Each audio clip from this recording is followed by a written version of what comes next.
Hola, bienvenidos todos a un nuevo vídeo y hoy vamos a tratar el tema del rendimiento web y su seguridad en WordPress, ¿vale? Deciros que, como pone aquí en la entradilla, son las dos caras de una misma moneda, tanto velocidad para el usuario como protección para el negocio.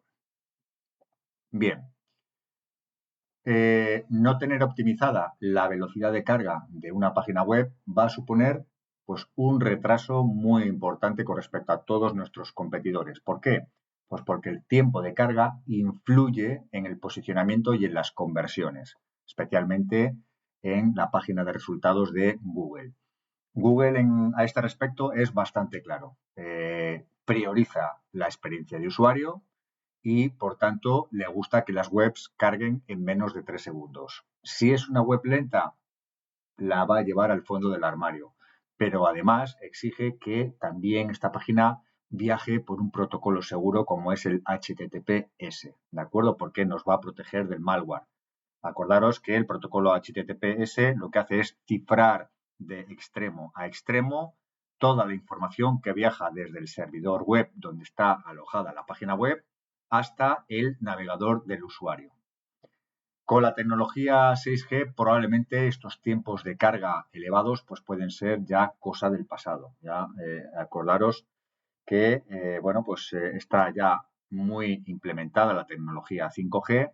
La 6G van a pasar probablemente por ella de puntillas porque la 7G está a puntito a puntito. ¿Y cuáles son los factores en los que Google se fija? Nos fijamos en Google porque es a día de hoy, de momento, el buscador más utilizado, el que aglutina un mayor número de búsquedas al día, ¿de acuerdo?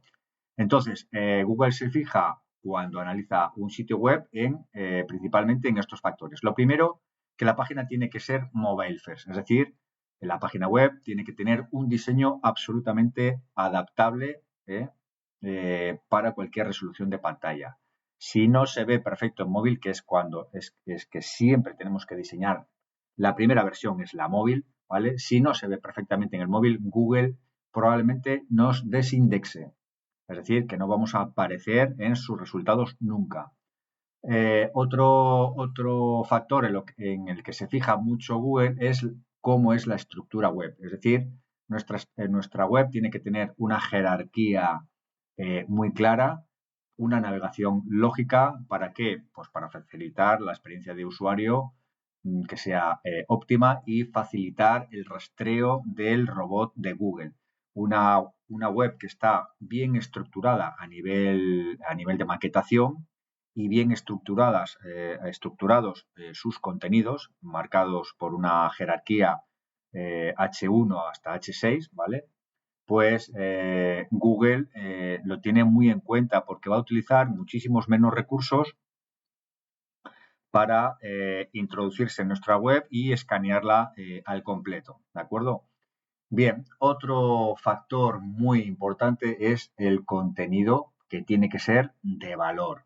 Un contenido relevante, original y absolutamente optimizado. El contenido sigue siendo el rey y acordaros que la reina entonces es el posicionamiento. Ahora ya en un posicionamiento que tenemos que lograr tanto en los buscadores tradicionales, las búsquedas tradicionales, como en los modelos de lenguaje largo, los LLM, como son ChatGPT y Gemini.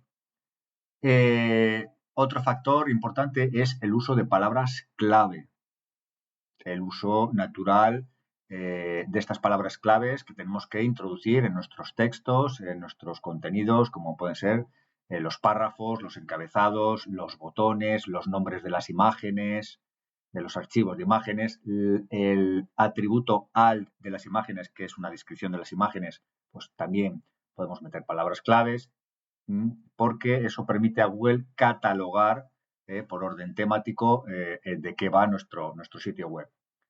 Otro factor relevante es la experiencia. Google está muy enfocado desde ya hace 5 años, desde el 2021, en que la experiencia de usuario sea absolutamente muy buena, esté totalmente optimizada.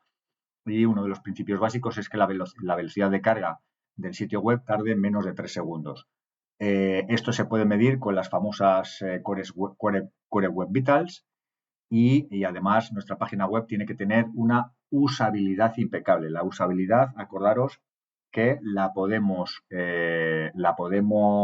obtener utilizando aquellas buenas prácticas en el diseño, en el desarrollo web que ya vimos anteriormente. Como pueden ser, las buenas prácticas pueden ser manejo bien del espaciado, buscando las simetrías, buscando los puntos focales, buscando la regla de los tercios, una buena tipografía, una buena paleta de colores marcada por un buen contraste, etcétera, etcétera.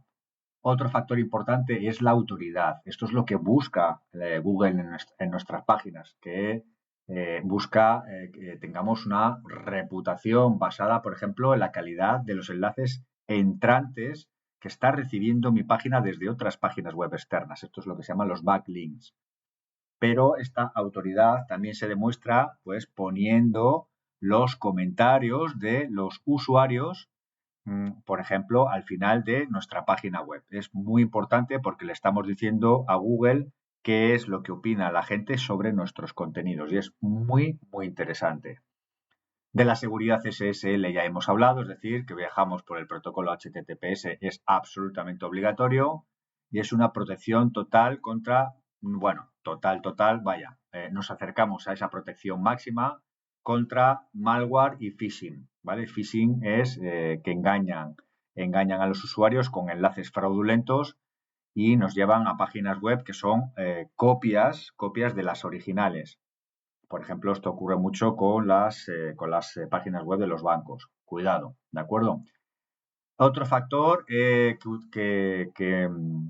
tiene en cuenta Google es el anti-spam, es decir, desde hace ya unos años Google elimina todo lo que él considere que es spam, ¿de acuerdo? Elimina todo lo irrelevante, todo lo que es molesto o malintencionado, con lo cual en nuestros contenidos de nuestro sitio web tenemos que ser absolutamente honestos y expertos y con conocimiento de la materia que estamos tratando.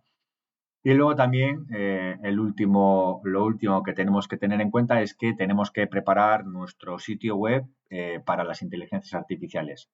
Optimización para el SGE, ¿de acuerdo? Búsqueda, lo que se llaman las búsquedas generativas. Tenemos que utilizar los datos estructurados para que las inteligencias artificiales nos citen como fuente ante las preguntas de los usuarios. Bien, ¿y qué son las Core Web Vitals? Que hemos dicho antes que la velocidad de carga de una página web, su rendimiento, lo podemos medir a través de las Core Web Vitals. Es a día de hoy un estándar de experiencia de usuario. Veremos tres métricas fundamentales de las Core Web Vitals, como son estas tres. La LCP, que va a marcar la carga rápida de todo el sitio web, de toda la página web que estamos viendo.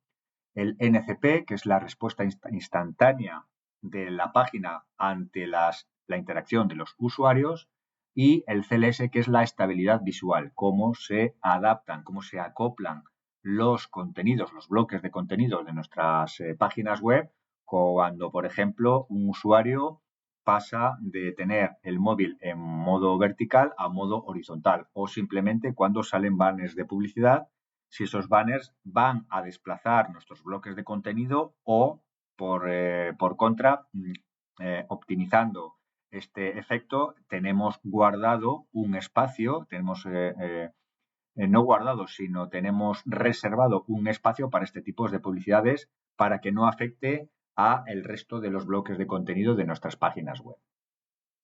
Las tres métricas principales las podemos considerar como factores de ranking. Son críticas, entonces determinan si Google nos aprueba o nos suspende. Vamos a verlas muy, muy brevemente.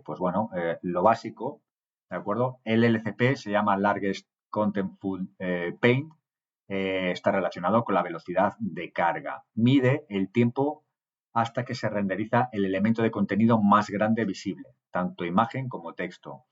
Es decir, que mide el tiempo que se necesita para que el elemento mayor de mayor peso sea visible en la pantalla del usuario. Normalmente,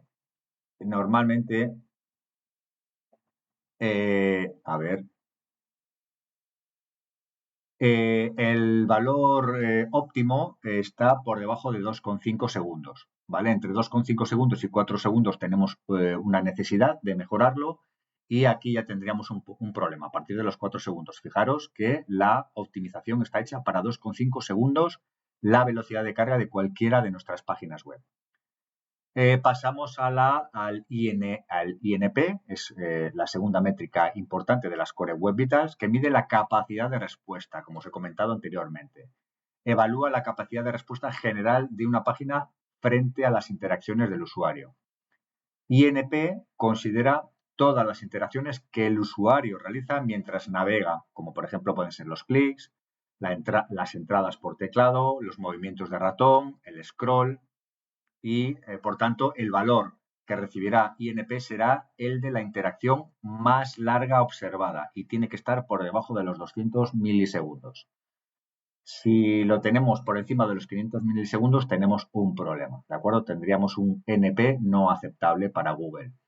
Y luego tenemos el CLS, que es Cumulative Layout Shift, que mide la estabilidad visual, mide los movimientos inesperados del diseño mientras el usuario está en la página. Puede surgir, por ejemplo, cuando se producen cambios de tamaño al desplegar el menú de navegación o salta, por ejemplo, un anuncio intrusivo y desplaza el contenido, con imágenes que no tienen medidas establecidas o un cambio de orientación de nuestro dispositivo.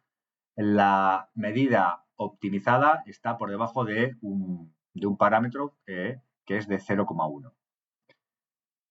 Bien, otras métricas de diagnóstico que no posicionan directamente, pero que ayudan a detectar problemas, pueden ser las que os voy a mostrar a continuación, que es, por ejemplo, el FCP, First Full Paint. ¿Qué es lo que mide? El tiempo exacto en que el navegador renderiza el primer elemento de contenido, ¿vale? Puede ser texto, imagen o una SVG en el DOM. Entonces, a diferencia de la Core Web Vital LCP, esta métrica es crítica para el rendimiento percibido. Supongamos que tenemos un FCP rápido, pues elimina lo que se llama la pantalla en blanco, porque muchas veces cuando cargamos una página web tarda tanto en renderizar todos los bloques de contenido que mientras lo hace no nos aparece nada, nos aparece un pantallazo en blanco. Entonces, pues un FCP rápido precisamente elimina este pantallazo en blanco, confirmando al usuario que la petición al servidor web ha funcionado correctamente y que la carga está en proceso.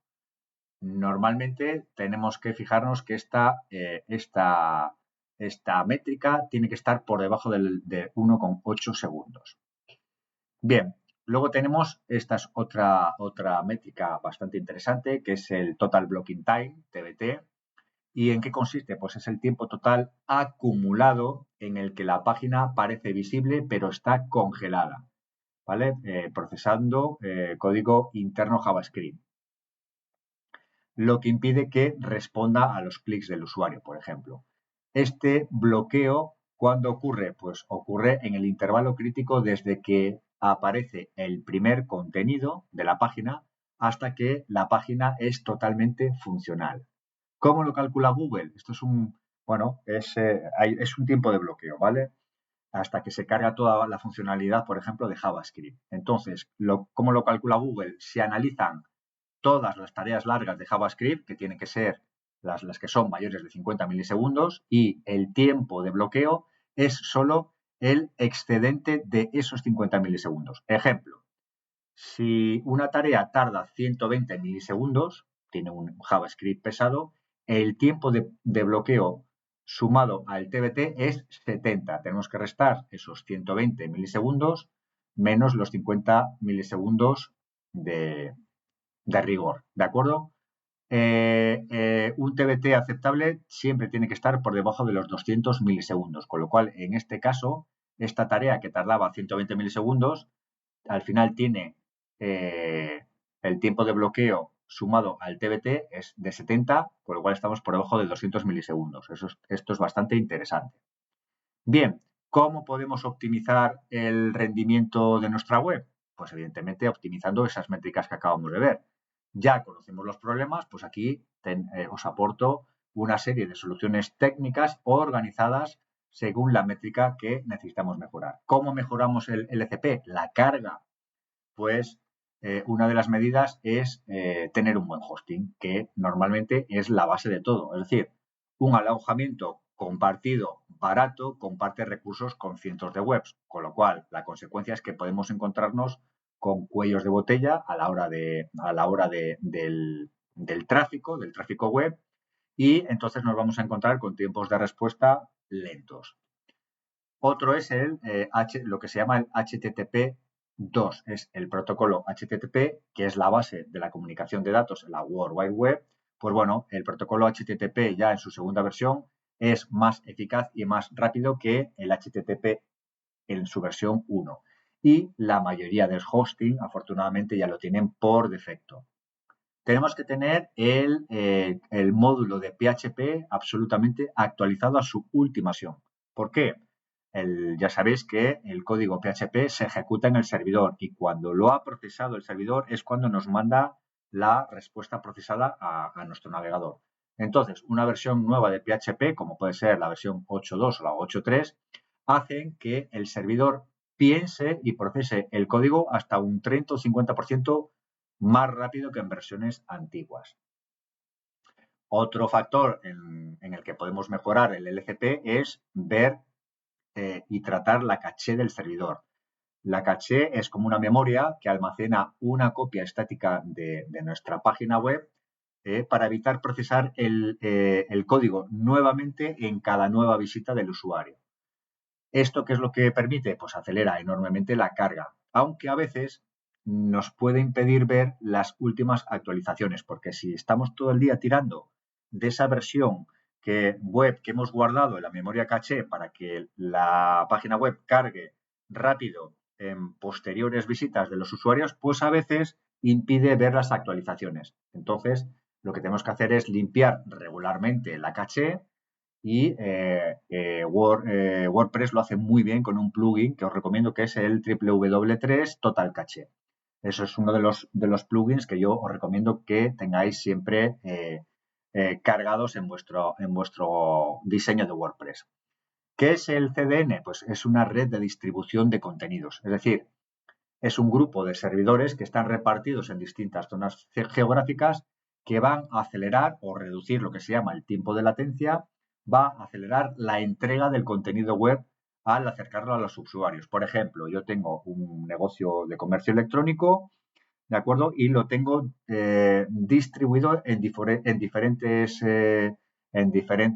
servidores web a lo largo del mundo. Por ejemplo, en Estados Unidos, en Londres, en España y otro en Shanghái. De tal forma que si el usuario está cargando mi página web, pues que lo cargue desde el servidor que le coge más cercano. Un usuario que está en Estados Unidos no tiene que cargar mi página web que está alojada en un servidor en España. Lo cargará en el duplicado que tengo en un servidor en Estados Unidos. Eso es lo que significa el CDN, con lo cual estamos mejorando los tiempos de carga, ¿de acuerdo? Porque estamos mejorando los tiempos de latencia. Los tiempos de latencia es el tiempo que pasa desde que un usuario hace una petición y recibe la respuesta. Optimización de las imágenes. No podemos subir fotos muy pesadas. Por encima de los 100K tenemos que optimizar nuestras imágenes, si no es necesario. Las fotos pesadas, si no es necesario, no las podemos poner. Tenemos que, además, usar formatos modernos, como pueden ser la JPG de última generación, los PNG y, sobre todo, las WebP. Son formatos de imagen que son bastante ligeros. Y luego, una recomendación, que ya hemos hablado de ello, es la carga diferida, el lazy load para las imágenes. Tenemos que habilitar la carga diferida. ¿Para qué? Pues para que las páginas web no carguen todas las imágenes a la vez, porque hasta que no haya cargado todas las imágenes puede que al usuario le ofrezca un pantallazo en blanco porque está cargando todo. Entonces, podemos evitar esto mediante la carga diferida, es decir, que vayan cargando solo cuando el usuario se desplaza haciendo scroll hacia abajo para verlas, es decir, bajo demanda. Entonces, esto evidentemente el lazy load nunca se tiene que aplicar a la imagen principal. Bien, todo esto es cómo mejorar el LCP. Ahora vamos a ver cómo mejorar los tiempos de respuesta, la métrica INP. Podemos minificación, perdón, es una palabreja, tanto los ficheros CSS como los ficheros de JavaScript. ¿Cómo lo podemos hacer? Pues eliminando espacios, optimizando todo el código, poniendo comentarios en el código para que el navegador los procese más rápidos. Podemos aplazar ciertos JavaScript, ¿de acuerdo? No tenemos que ejecutar todo el código JavaScript de nuestras páginas a la vez. Solo lo tenemos que ejecutar cuando sea imprescindible para la carga correcta de los bloques de contenido. El resto de scripts de Java los podemos aplazar hasta que sean llamados o haya cargado completamente la página, ¿de acuerdo? Imaginaos que tenemos una página web con mucha funcionalidad hecha en JavaScript que tiene 10 o 12 JavaScripts, algunos de ellos pesados, pues bueno, los tendremos que ir cargando a medida que el usuario los va demandando. Podemos hacer una limpieza de plugins, ya os lo he comentado. Tenemos que usar, además de un número reducido de plugins, y que estos sean de calidad y reputados, pues eliminar los que carguen scripts en páginas donde no se usan, ¿de acuerdo? Tenemos que eliminar todos esos plugins que ya no usamos porque están cargándose en WordPress, aunque no los usemos, están cargándose en nuestra página web versionada en WordPress, ¿de acuerdo? Tenemos que utilizar temas ligeros en WordPress. No podemos usar temas muy pesados, a no ser que tengamos un buen hosting. ¿De acuerdo? Si tenemos un hosting sencillo, no nos podemos permitir el uso de temas muy pesados.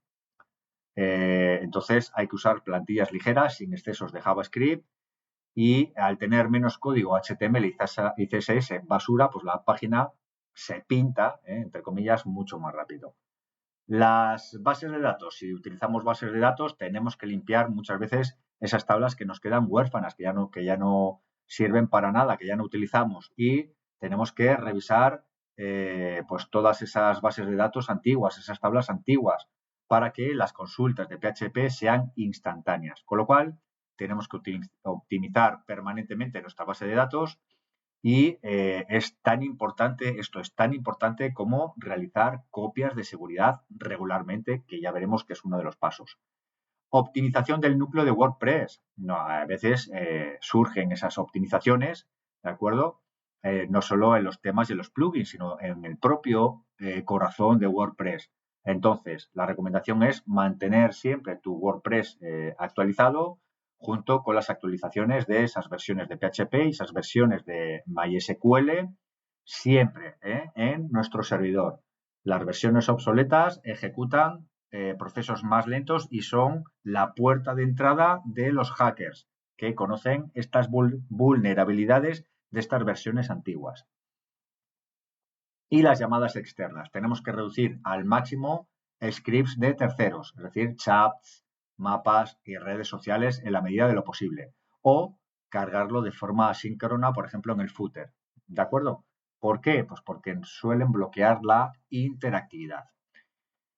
¿Y cómo mejorar la métrica CLS, que es la que marca la estabilidad? Pues bueno, vamos a ver una serie de pautas que podemos acometer, como pueden ser las dimensiones explícitas, es decir, podemos asignar siempre un alto y un ancho a las imágenes y a los vídeos para reservar milimétricamente ese espacio antes de cargar. No podemos permitirnos el lujo de cargar una imagen que es de 800 por 600 cuando estamos cargando una imagen de 1920 por 1500. No tiene ningún sentido. Entonces tenemos que marcar en el código cuáles son las dimensiones width y height de nuestras imágenes y nuestros vídeos y nuestros gráficos. Fuentes locales. En la medida de lo posible, tenemos que evitar las Google Fonts, ¿de acuerdo? ¿Y cómo se evita eso? Pues lo que tenemos que hacer es que, como nos gustan ciertas tipografías que nos está dando Google Fonts, lo que podemos hacer es descargar esas fuentes, como puede ser Montserrat, como puede ser Roboto o Lato, las podemos descargar directamente y alojarlas en nuestro servidor web y a partir de ahí llamarlas desde el código. Ya no las estamos llamando desde Google Fonts, sino que las estamos llamando desde nuestro servidor web. ¿De acuerdo? Y esto es muy importante. Entonces podemos usar preloads para fuentes críticas. El espacio para los anuncios, ya os lo dije antes, si usamos banners dinámicos, tenemos que reservar un contenedor con altura y anchura máximos para que no se salga de ahí y no perjudique a los otros bloques de contenido que tenemos en nuestras páginas web. Y en la medida de lo posible, evitar contenidos dinámicos. Hay que evitar elementos CSS y JavaScript que muevan el diseño, ¿de acuerdo? Si incluimos animaciones, pues tenemos que asegurarnos de que ofrecen ese contexto y esa continuidad entre estados. Y si no podemos hacerlo, si no podemos evitarlo, pues tendremos que omitir esos contenidos dinámicos que en un principio pueden parecer pues muy atractivos, pero que al final retorna en una mala experiencia de usuario y esto no nos lo podemos permitir. ¿Qué os puedo decir con respecto al mantenimiento de higiene web? Pues más allá del código, estos errores de configuración penalizan todo el rendimiento general. ¿Cuáles son? Pues lo que tenemos que hacer es evitar redirecciones. ¿Por qué? Porque cada redirección obliga al navegador a reiniciar una petición. Y esto lo que añade es más tiempo de latencia, que puede ser innecesario y además prolonga el tiempo de carga, aumenta nuestro tiempo de carga. Y luego lo que tenemos que hacer a la hora de, como higiene web, es corregir todos esos errores 404. Es decir, tenemos que eliminar esos enlaces rotos, tanto a nivel interno como a nivel externo, que no llevan a ningún sitio. Esto lo que hace es confundir a Google y le hacen consumir recursos a la hora de rastrear nuestro sitio web e indexarlo. Entonces, estamos consumiendo recursos de Google para dar una mala experiencia de usuario. Corrijamos todos esos errores 404. Y es una forma muy sencilla, ¿de acuerdo? Una forma muy sencilla. Tenemos que ir visitando todos esos enlaces a ver si nos llevan a páginas web que realmente existen. ¿Que no existen? Tendremos que buscar porque a veces las páginas web cambian de dirección, cambian de URL. Pues bueno, tendremos que investigar cuál es esa nueva URL y ponerla en nuestro código. Y si no existe, porque esa página web ya no existe, tendremos que eliminar esos enlaces externos de nuestra página web. Y evidentemente no podemos permitirnos el lujo de que nuestros propios enlaces internos no funcionen, ¿de acuerdo? Porque de ellos depende la navegación interna dentro de nuestra página web, de nuestro sitio web entero. ¿Cuáles pueden ser mis 8 mandamientos de la Web Performance Optimization? Pues de forma resumida, ¿vale? Tenemos que recordar al menos estos 8. Tenemos que contratar un buen hosting, huye siempre de lo barato, es la base de que nuestra página web cargue rápidamente. Vamos a ver qué es lo que pasa con el uso de la memoria caché, tenemos que limpiarla regularmente y el plugin recomendado es el W3 Total Caché. Optimiza tus imágenes reduciendo su peso y usando formatos modernos como el WebP. La carga diferida, tenemos que cargar las imágenes bajo demanda. ¿De acuerdo? Es un buen consejo. Con respecto a las bases de datos, limpia revisiones y datos basura. ¿De acuerdo? Regularmente. Hay que tener también implementado las últimas versiones del PHP y de MySQL y las tablas de nuestras bases de datos tienen que estar actualizadas y eliminando aquellas tablas que ya no se usen. Tener nuestro WordPress al día. Tenemos que actualizar el core siempre que nos lo permita WordPress. Seguridad y velocidad, acordaros que siempre van de la mano. Plugins de calidad, ¿vale? Que sean pocos, pero de calidad. Y evita los que cargan scripts innecesarios. estos plugins tienen que ser de reputados programadores, ¿de acuerdo? No vale cualquier plugin, como no vale cualquier aplicación que instaléis en vuestros móviles, ¿vale? Siempre tenemos que asegurarnos que son de empresas o programadores reputados, de contrastada reputación. Y yo os recomiendo para los primeros diseños, para aprender a utilizar WordPress, para vuestros primeros desarrollos web, utilizar un tema tan interesante como es Blocksy. ¿De acuerdo? Siempre la recomendación es que uséis plantillas ligeras. Tenemos que decir adiós a los temas pesados, a no ser que tengamos un buen hosting. ¿Y qué tenemos que decir de la seguridad en WordPress? Pues bueno, ya sabemos que WordPress es el sistema de gestión de contenidos más utilizado en el mundo. ¿Por qué? Pues porque es muy fácil de usar, porque es muy flexible, muy escalable, está en permanentes actualizaciones con respecto a su funcionalidad a partir de su núcleo principal, entonces va escalando. Entonces es evidente que es el CMS ideal, ¿de acuerdo? Tanto para principiantes como para profesionales. Su popularidad también tiene una contrapartida que lo convierten en uno de los objetivos más atractivos y frecuentes para los ciberataques.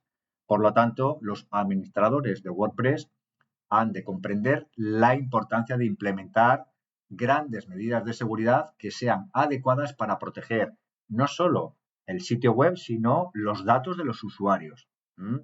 Entonces, un solo descuido o una mala configuración pueden abrir una puerta a vulnerabilidades que pongan en riesgo, pues eso, la integridad del sitio web y la privacidad de los usuarios y la reputación de la marca. Muy importante, porque cuando se ve afectada la reputación de la marca, es muy difícil revertir la situación. Cuesta muchísimo tiempo y puede costar muchísimo dinero recuperar la óptima recuperación de nuestra empresa. Aquí vemos una gráfica de barras que nos dice los vectores de ataque que tuvo WordPress en el año 2025. Los mayores ataques se produjeron por encontrar vulnerabilidades en los plugins instalados. De ahí la importancia de actualizar permanentemente esos plugins y que además sean plugins reputados.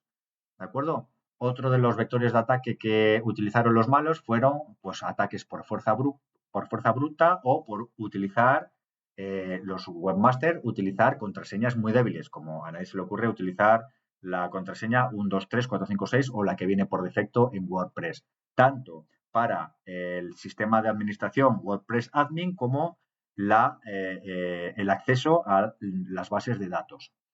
También otro vector de ataque fue encontrar vulnerabilidades en temas con un 3,5%, phishing para el robo de credenciales, contratar hostings inseguros, de ahí que tengamos que gastarnos un poco de dinerito para contratar al menos un hosting aceptable y, permisos de archivos incorrectos y vulnerabilidades en el núcleo de WordPress, por eso esto es un 0,1% como vector de ataque. Esto ya no es así porque WordPress siempre están permanentemente actualizando su núcleo para protegerse de posibles ataques, ¿no?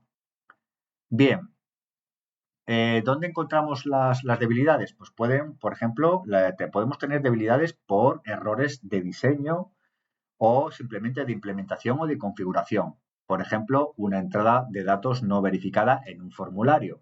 ¿De acuerdo? Cuando hacemos un formulario tenemos que proteger ese formulario mediante código para que no haya, por ejemplo, ataques por inyección de código SQL, por ejemplo. Estas debilidades hacen que los sistemas sean inseguros, por lo que es crucial actualizarlos y seguir siempre buenas prácticas de seguridad para protegerlos. Las más comunes en WordPress suelen estar relacionadas con el mal manejo de ciertos componentes, estas debilidades, malas configuraciones y malas prácticas de desarrollo. ¿De acuerdo? Esto es por dónde pueden venir las debilidades. ¿Cuáles son las vulnerabilidades más graves y sus soluciones? ¿Cuáles son? Pues bueno, en ciberseguridad aclarar que una vulnerabilidad es una debilidad en un sistema, como puede ser un sitio web o un software o una aplicación, que no deja de ser un software. Y que esta vulnerabilidad, esta debilidad en el sistema siempre o pueden ser aprovechadas por un atacante para causar daño o realizar acciones no autorizadas. Y estos daños son de diferentes tipos. Vamos a ver 10 vulnerabilidades. La primera es tener un software obsoleto. Entonces, ¿en qué consiste? Pues bueno, consiste en usar versiones antiguas de WordPress, de temas y de plugins que ya no reciben soporte. Cuando se descubre un agujero de seguridad de este tipo, los desarrolladores lanzan parches para paliar este grave problema, ¿no? Si no lo actualizamos, pues nuestra web puede quedar expuesta públicamente a esa vulnerabilidad conocida que los bots pueden explotar de forma masiva. Es el vector madre, ¿de acuerdo? Si el software es vulnerable, ninguna otra medida importa. Fijaros lo importante que es tener siempre el software actualizado. Y esto también nos lo marca la tecnología. A medida que pasa el tiempo, surgen nuevas tecnologías y el software que habíamos programado, que habíamos diseñado y desarrollado hace un año o dos, pues no funciona bien con esta nueva tecnología porque no se había tenido en cuenta, ¿de acuerdo? Entonces tendremos que actualizar todo el software. La solución es actualizaciones automáticas menores de pequeña escala, actualizaciones manuales de vez en cuando hay que hacer actualizaciones manuales, no solo automáticas, ¿de acuerdo? Plan de mantenimiento mensual, esto tenemos que tener un procedimiento porque va a ser una tarea repetitiva y que la tendremos que realizar. Y nada mejor que seguir siempre un procedimiento. Hay que eliminar plugins y temas inactivos, eliminemos todo lo que no estamos usando y usar solo software con soporte activo. Si a nosotros nos está gustando mucho un plugin, le hemos usado durante largo tiempo, pero que de repente ya no se actualiza, ya no recibe soporte activo, ya no tiene soporte activo, pues nos vemos abocados a eliminarlo y buscar otro tipo de soluciones en cuanto a funcionalidad que nos proporcionaba ese plugin. La inyección SQL es una vulnerabilidad extremadamente grave. ¿Qué es? Pues es una técnica donde se inserta código SQL malicioso, por ejemplo, a través de entradas no verificadas, como pueden ser formularios e incluso como parte de la URL de una página web. Es lo que se llama un destructor total. ¿Por qué? Porque permite al atacante manipular las consultas SQL hacia la base de datos y acceder directamente a nuestra base de datos de nuestro sitio web. ¿Para qué? Pues simplemente para robar información confidencial, como los correos electrónicos, las contraseñas, los hash, todo la información de nuestros productos, probablemente también información de los usuarios, como pueden ser incluso tarjetas de crédito, ¿de acuerdo? Entonces, también se puede utilizar esta inyección de SQL para borrar tablas enteras o incluso borrar la propia base de datos y la web entera. Si no tenemos copias de seguridad, pues tenemos un gran problema, porque no podríamos volver a poner en funcionamiento la página web en poco tiempo, ¿de acuerdo? Restaurar nuestra página web. ¿Cuáles son las soluciones? Pues usar un plugin de seguridad como el WAF. Tenemos que validar y sanear todos los datos de entrada en el desarrollo, es decir, tenemos que validar todos nuestros formularios, por ejemplo, y evidentemente tenemos que mantener WordPress y sus componentes actualizados. Como veréis, hay muchas medidas que se repiten, como por ejemplo, tener actualizado WordPress y sus componentes, sus plugins y sus temas, es una medida que afecta a muchas soluciones, ¿de acuerdo? Afecta a, a paliar muchas de las vulnerabilidades a las que estamos expuestos, ¿de acuerdo? Bien, la puerta trasera, backdoor, esto es tremendo, ¿de acuerdo? Es un malware que se introduce, un malware es como una especie de código dañino, ¿de acuerdo? Que se introduce en nuestro sitio web y lo que permite es que un atacante acceda al sistema de forma oculta. No nos enteramos que ha accedido, ¿vale? Y además lo hace generalmente sin tener que loguearse, sin tener que autenticarse con nombre de usuario y contraseña. Son muy peligrosos porque son muy difíciles de detectar, ¿de acuerdo? Porque suelen ocultarse muy bien. Esto se logra a través de plugins y temas vulnerables. ¿Veis cómo es muy importante tenerlos actualizados? Permite controlar lo que les permite a los malos es controlar nuestro sitio web de forma remota para robar datos o infectar a usuarios que naveguen por nuestra web. La gravedad también de esta vulnerabilidad es que es persistente e invisible. Es decir, es muy grave porque significa que ya ha entrado en el sistema, tienes las llaves de tu casa y no sabemos qué es lo que está robando. ¿Cuáles son las soluciones? Un escaneo regular de la seguridad de nuestro sitio web. Tenemos que eliminar plugins no verificados. Nuevamente, esta es una medida repetida. Cambiar frecuentemente las contraseñas y que además estas contraseñas sean robustas, con una longitud superior, no inferior, a 12 caracteres alfanuméricos, que mezcle letras mayúsculas y minúsculas, que mezcle números y que mezcle pues algún carácter especial como puede ser una arroba, un dólar, una exclamación, ¿de acuerdo? Y evitar los patrones. Actualizar nuevamente WordPress, temas y plugins, revisar archivos y el código del sitio web. Tenemos que mejorar nuestro código web porque hay código que puede quedar obsoleto. Hay código, por ejemplo, de PHP o de JavaScript que estaba utilizando versiones antiguas de JavaScript, pero que ahora los nuevos protocolos y las nuevas funcionalidades de PHP ya no lo ven bien. Se ha quedado un código obsoleto que tenemos que actualizar también en forma el código, ¿no? Vemos a ver cuál es la seguridad de nuestro servidor, ¿de acuerdo? Ya, nuevamente tenemos que contratar un hosting bueno, ¿de acuerdo? Con buena seguridad. Y como última medida, pues si nos vemos abocados a un fracaso absoluto y estrepitoso en nuestro sitio web, que hemos recibido un ataque importante, pues la reinstalación de primeras, desde inicio, lo que se llama una reinstalación limpia, que es la última medida. ¿De acuerdo? No tenemos más remedio. ¿En qué consiste la vulnerabilidad cross-site scripting, la XSS? Bueno, ¿qué es?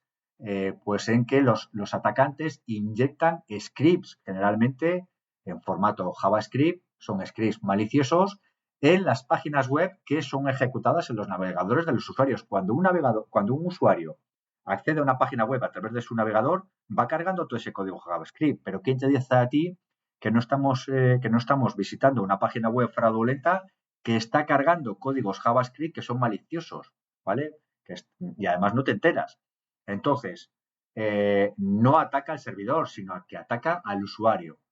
¿Para qué sirve? Pues para robar cookies de sesión, para redirigir a webs de estafas o realizar acciones en nombre de los usuarios sin su permiso, estafas en nombre de los usuarios. ¿A quién va a acudir la policía? ¿O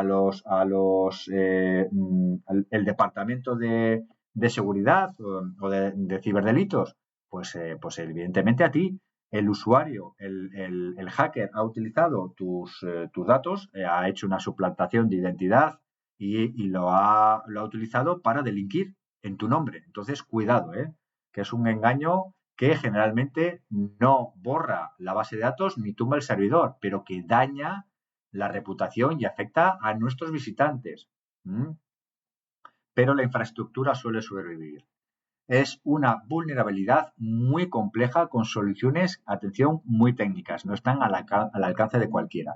¿De acuerdo? Normalmente necesitan el soporte de un informático o de un gran experto en WordPress. ¿Cuál es la solución? Pues limpiar los datos cuando entran en un formulario, los input, y codificarlos cuando se muestran, lo que se llama el output escaping. Asegurarte de que tu código no permita la ejecución de scripts no deseados. Eso, mediante programación, se puede conseguir. Nuevamente, actualizar WordPress, plugins y temas. No vamos a hablar más sobre ello. utilizar lo que se llaman las cabeceras de seguridad y utilizar el firewall de aplicación web. ¿De acuerdo? Estos ya son soluciones bastante técnicas. La vulnerabilidad por fuerza bruta, ¿qué es? Pues son ataques automatizados donde un bot prueba miles y miles de combinaciones posibles de usuario y contraseña por minuto hasta acertar con ella. ¿Ocurre por qué? Pues porque los desarrolladores han utilizado credenciales muy débiles, como por ejemplo admin de user y 1, 2, 3, 4, 5, 6 de contraseña. Y además no tener límites en los intentos de login. Si un atacante tiene éxito, puede obtener acceso completo al panel de administrador, al WordPress admin, y comprometer todo el sitio web. Entonces, esto es, se genera mucho ruido, pero es que es muy fácil de detener. ¿De acuerdo? El nombre de usuario del WordPress normalmente se puede cambiar porque el admin lo conoce todo el mundo, todos los hackers lo conocen, y luego una buena contraseña. Esto no significa que cuando nosotros estemos implementando nuestro sitio WordPress en nuestro ordenador de forma local, podemos utilizar una contraseña normalita. ¿Por qué? Porque todavía no está publicado en Internet.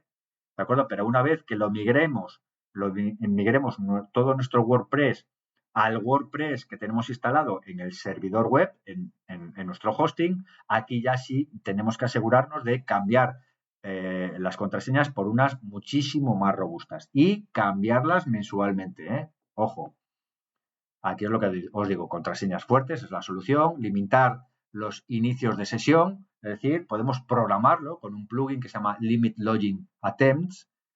Podemos programar que solo el usuario tenga 3 opciones de inicio de sesión. Cuando ya ha probado la tercera y se ha confundido, se le va a bloquear al usuario. ¿Y cómo se le bloquea? Pues porque el sistema va a capturar la IP que tiene ese usuario cuando navega por Internet. ¿De acuerdo? Podemos usar el típico doble factor de autenticación y esto se hace a través de, por ejemplo, una aplicación que es Google Authenticator, en donde nosotros nos logueamos en una página web y ya es muy, muy, muy habitual que nos solicite una clave numérica que nos da Google Authenticator, ¿de acuerdo? Está asociado a la página web y nuestro logueado, nuestro login. Tenemos que cambiar la URL de inicio de sesión en nuestro WordPress, que normalmente es wordpresslogin.php. Pues bueno, a través del plugin WPS Hide Login podemos hacer esta funcionalidad que es muy interesante. Ya hemos visto que podemos bloquear temporalmente una dirección IP, la dirección IP del usuario que ha intentado loguearse tras varios intentos y no lo ha conseguido. Y incluso podemos bloquear esas direcciones IP sospechosas para siempre. Es una solución muy interesante. Luego tenemos esta vulnerabilidad es subidas maliciosas, lo que se llama el file upload. ¿Qué es? Ocurre cuando un formulario de subida de archivos no verifica correctamente el tipo o contenido del archivo que se está enviando al servidor. ¿De acuerdo? Es extremadamente peligroso. Imaginaros que un atacante tiene acceso a nuestro WordPress admin y aquí o a nuestro servidor web y normalmente nosotros subimos archivos HTML, archivos de imágenes, archivos JavaScript y archivos CSS. Pues imaginaros que un atacante lo que hace es subir a nuestro servidor pues imágenes fraudulentas que pueden tener código fraudulento o ficheros JavaScript no permitidos. Entonces eso generaría un problema porque estos archivos van a ser utilizados como un vector de ataque, ¿de acuerdo? Entonces es extremadamente peligroso. Un atacante podría subir, por ejemplo, un archivo PHP malicioso para utilizar la shell. La shell es un programa a nivel interno de un sistema operativo que tiene acceso al corazón de nuestro sistema operativo. Entonces, el hacker, con esta técnica, puede obtener un control total del sitio web al instante. Soluciones. Tenemos que validar estrictamente los tipos de archivos que podemos subir. Podemos deshabilitar la ejecución de scripts PHP en la carpeta upload. Podemos renombrar los archivos al subirlos para evitar nombres predecibles, como el de WordPress Admin, y usar plugins de seguridad que escaneen archivos subidos, ¿de acuerdo? Podemos utilizar un plugin para que me vaya estudiando todos esos archivos que he subido y para ver si cumplen ciertos patrones de seguridad, ¿de acuerdo? Que nos protejan. Exposición a datos sensibles. ¿Qué es? Pues es el error de dejar accesibles al público archivos de configuración críticos o copias de seguridad antiguas.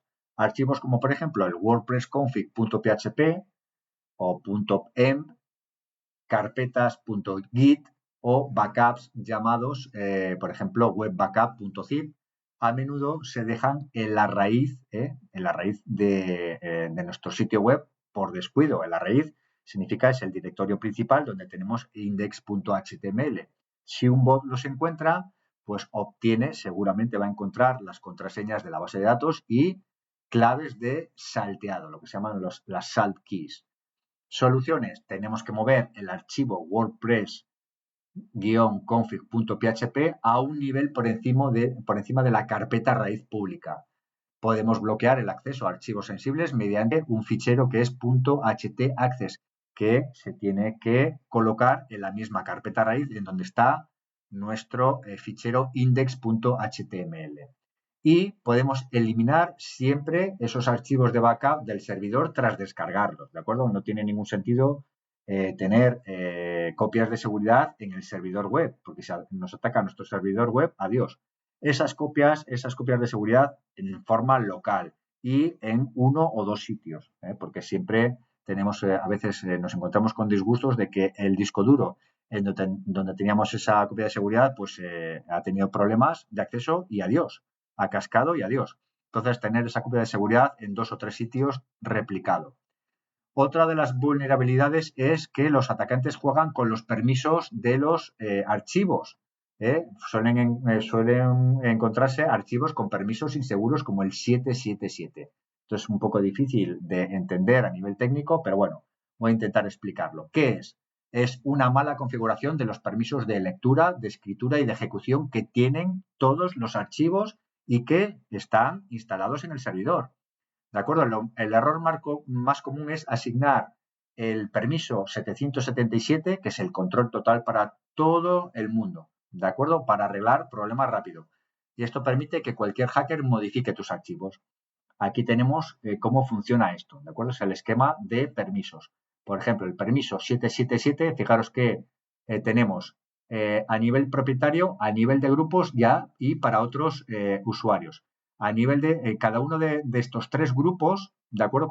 Cada una de estas tres opciones tiene lectura, read, escritura, write y ejecución, ¿vale? De execute, X. La lectura siempre va a valer 4, la escritura va a valer 2 y la ejecución va a valer 1. De tal forma que si el propietario tiene estos tres permisos, permisos autorizados, tendrá 4, 2 y 1, 7. Si para grupos también tenemos establecidos la lectura, la escritura y la ejecución habilitados, tendrá otros 7. Y para el resto de usuarios, las tenemos los 3 habilitados, pues tendríamos otros 7. Con lo cual, tendríamos permisos de lectura, escritura y ejecución para cada uno de los 3 grupos, ¿vale? De las 3 opciones. Lo lógico es que lo lógico es que los archivos estén con permisos 644 o bien 440 o 400. ¿Qué significa el permiso 440 para todos nuestros archivos? Pues bueno, el 400 solo puede venir de permiso de lectura para los propietarios, permiso de lectura para grupos y ningún permiso, un 0, para otros usuarios. Con lo cual, por eso tenemos el 440. También lo normal es que para el propietario tengamos todos los permisos y para grupos lectura y para otros lectura. Tendríamos un 744, ¿de acuerdo? Como os lo muestro, bueno, aquí no lo ponemos, pero tendríamos un 744. Nunca, en resumidas cuentas, nunca usar, ¿vale?, el 777 en un entorno ya de producción, ¿vale? Los permisos hay que acotarlos, los permisos de todos los ficheros que estamos usando. Ataque CSRF, ¿qué es? Es un ataque que engaña al navegador de un usuario autenticado, ¿de acuerdo? Como el administrador. ¿Para qué? Pues para que este atacante realiza una acción no deseada sin su consentimiento. Por ejemplo, ¿qué es esto? Un atacante te envía un enlace trampa a través de un email. Si haces clic mientras estás logueado en una web, ese enlace podría ejecutar una orden oculta para crear un nuevo usuario administrador con tus credenciales, ¿de acuerdo? Entonces es un ataque bastante interesante porque estamos engañando al navegador, estamos robando las credenciales de un usuario administrador y vamos a actuar en nombre de él, ¿eh? con un nuevo nombre, con un nuevo usuario. Soluciones. Hay que usar lo que se llaman el uso de nonce, es decir, tokens de seguridad únicos en todos los formularios. Ya es una cosa muy técnica. Tenemos que cerrar sesiones siempre al terminar de administrar la web. Cerramos siempre las sesiones. No, las sesiones muchas veces no se cierran cerrando el navegador, quedan activas. Entonces tenemos que asegurarnos que cerramos sesión y luego cerramos el navegador. Tenemos que evitar también usar la cuenta de administrador para navegar por otras webs. ¿De acuerdo? Y luego una medida que no nos podemos permitir es la falta de backups.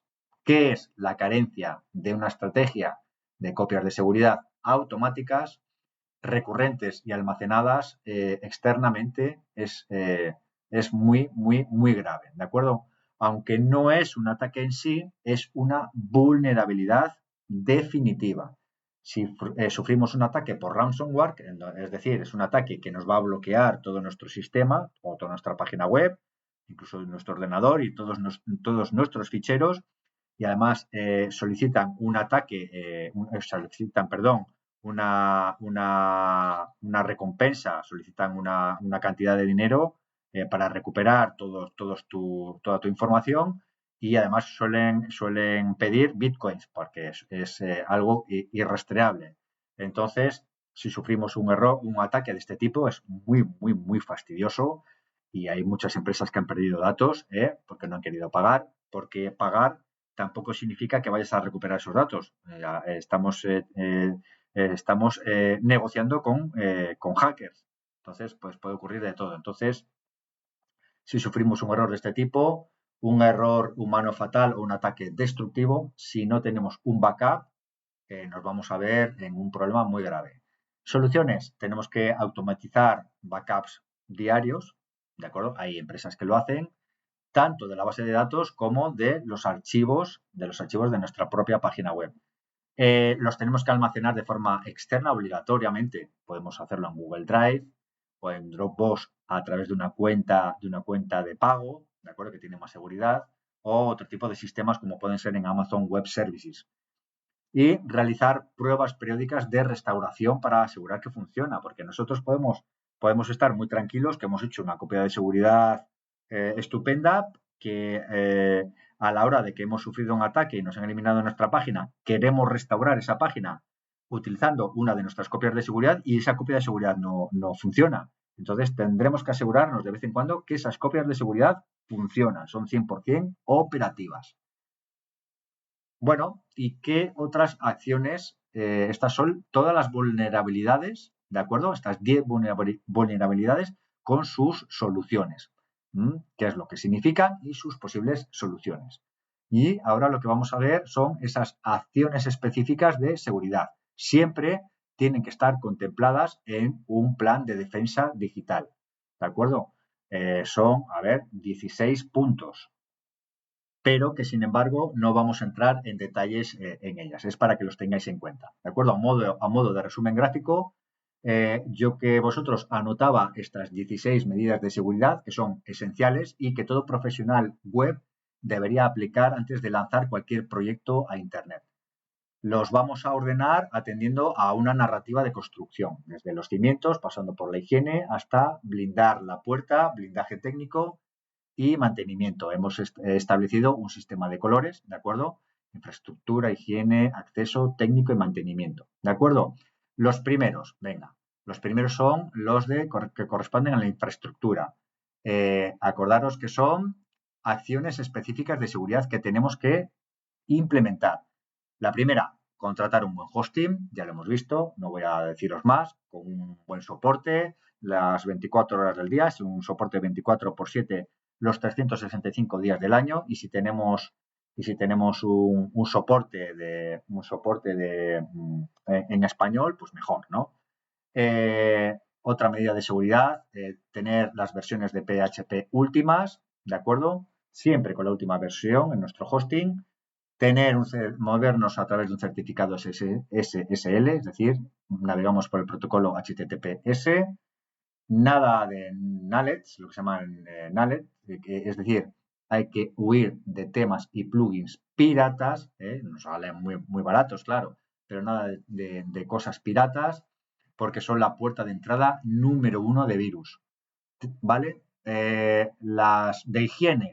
Las medidas de higiene, tener todo al día, WordPress, temas y plugins, siempre en su última versión, y backups en la nube, copias automatizadas guardadas fuera del servidor, ¿vale? Hay un plugin que se llama Updraft Plus que nos ayuda en esta función.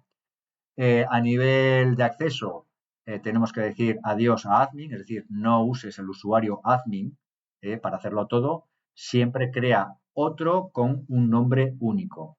Hay que usar contraseñas fuertes, ¿de acuerdo? Frases largas con números y símbolos, y no uses el típico 1, 2, 3, 4, 5, 6. Bien, seguimos con las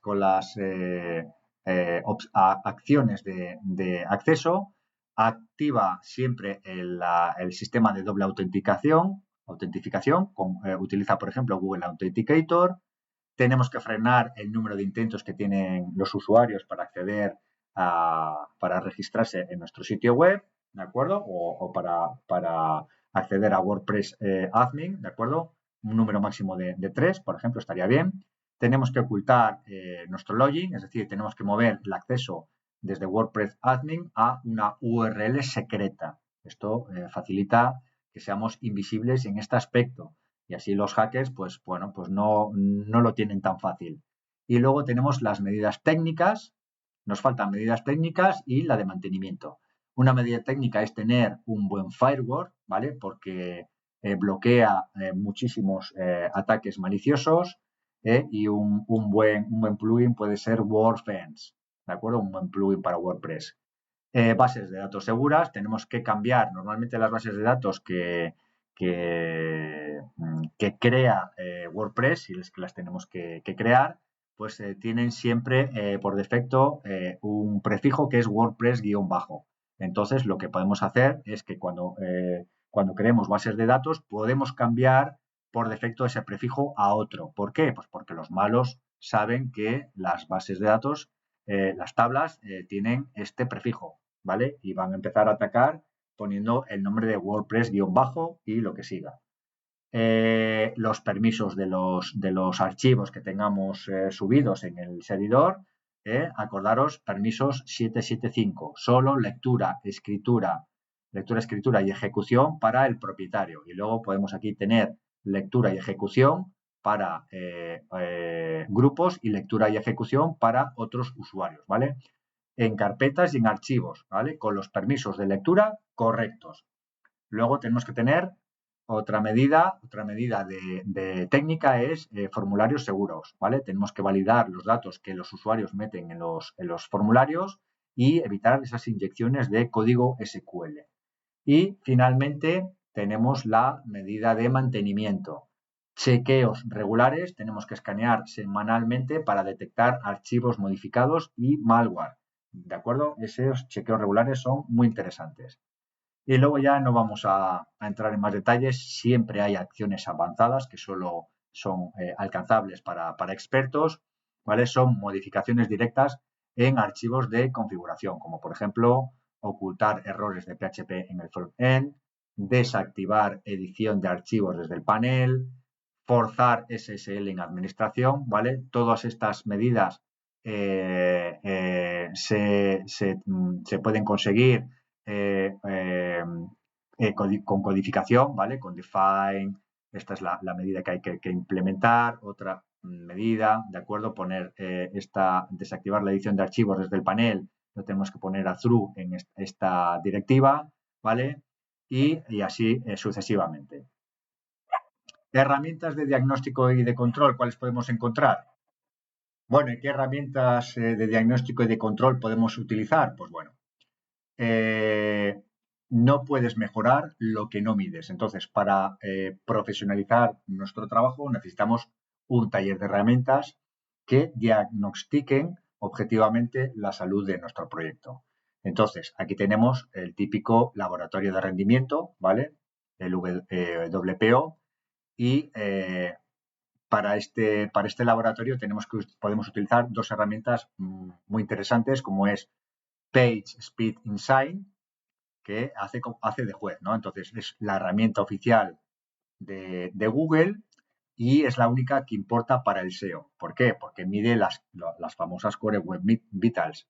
Entonces, nos hace un diagnóstico tanto a nivel mobile como a nivel de escritorio, mide las métricas más importantes, la LCP, INP y CLS reales, y nos dicen exactamente qué penaliza nuestra nota. Y luego hay otra herramienta como es GTmetrix, que lo que se encarga es de visualizar cómo carga nuestro sitio web, nuestras páginas web, por archivo. Y es muy interesante porque es esencial para detectar cuellos de botella. Por ejemplo, tiene un gráfico waterfall muy interesante, que es la carga en cascada a nivel secuencial de todos los archivos que forman parte de nuestra página web. Va a detectar la carga de imágenes muy pesadas, con lo cual esto, pues bueno, nos dice qué es lo que tenemos que solucionar a nivel de rendimiento y muy interesante, mide el tiempo de respuesta del servidor, lo que se llama el TTFB. A nivel de un centro de comando de seguridad, tenemos el WordPress Doctor, ¿vale? Que es especialista en WordPress y es una herramienta específica ¿para qué? Para auditar instalaciones de WordPress desde fuera y comprueba si lo tenemos todo al día. Entonces, avisa si usamos versiones obsoletas tanto en el core como en los plugins, comprueba si el admin está protegido contra fuerza bruta y detecta información expuesta, como por ejemplo la user enumeration. Y luego tenemos otra que es WordFence Security y es el antivirus que instalamos dentro de WordPress. Y a diferencia de los escáneres online, este plugin revisa el código interno del servidor. Tiene un firewall que bloquea ataques en tiempo real y tiene una función de escáner que lo que hace es comparar nuestros archivos con el repositorio oficial para detectar cambios maliciosos. Y además bloquea, lo que vimos antes, bloquea IPs y protección de login. Luego tenemos Safe Browsing, que es a nivel de reputación, ¿vale? Es una base de datos mundial de Google. Si tu web aparece aquí, los navegadores mostrarán la pantalla roja de sitio peligroso. Hay que verificar si nuestro dominio está en la lista negra, detecta si nuestra web ha sido hackeada para phishing y comprueba el estatus con respecto a la ingeniería social. Luego tenemos Sucuri SafeCheck, que lo que hace es hacer un escaneo a nivel de malware, ¿vale? Es un escáner remoto gratuito que funciona con cualquier tipo de web, no solo con WordPress, Detecta inyecciones de malware visibles, revisa si estás en listas negras, McAfee y Norton, y audita errores de seguridad en el código. Una muy conocida también es Virus Total, es una herramienta genérica y es, bueno, pues si tienes dudas, siempre podemos pedir una segunda opinión. Lo que va a hacer es escanear nuestra URL y la va a enfrentar a más de 70 antivirus y motores de listas negras simultáneamente. Entonces, lo que hace es consultar bases de datos de Kaspersky y de McAfee, entre otros. Detecta amenazas que otros pueden pasar por alto y analiza la reputación de nuestra IP y del dominio.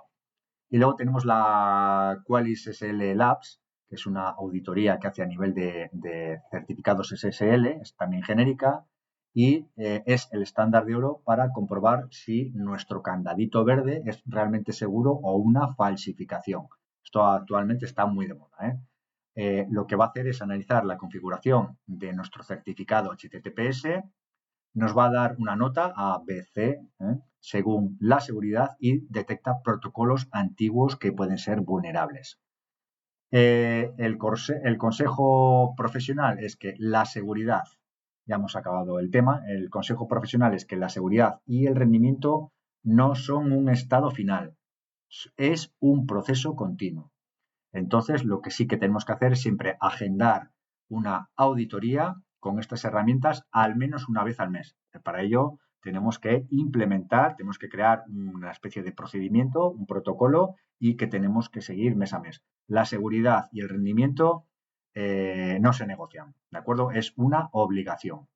Bueno, hasta aquí ha llegado este tema tan interesante que hay que tener siempre en cuenta.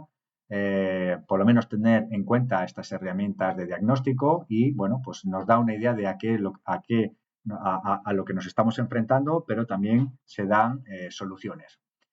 Bueno, pues espero que os haya gustado, espero que os haya aportado valor y conocimiento. Ya sabéis que siempre podéis ampliar vuestro conocimiento pues haciendo consultas en Internet, en foros especializados o siguiendo cuentas de influencers que son expertos en la materia.